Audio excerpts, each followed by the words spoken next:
Thank you. Today is Unity Day, and it's a national day when schools across the country wear orange to stand for kindness, acceptance, inclusion, and to stand against bullying.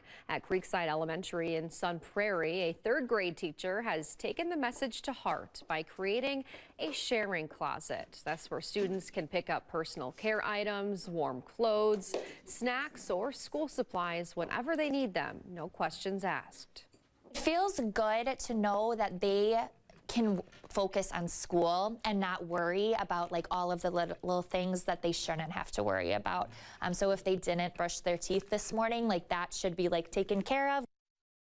She continues to restock the closet with donations from her Amazon wish list and other community support.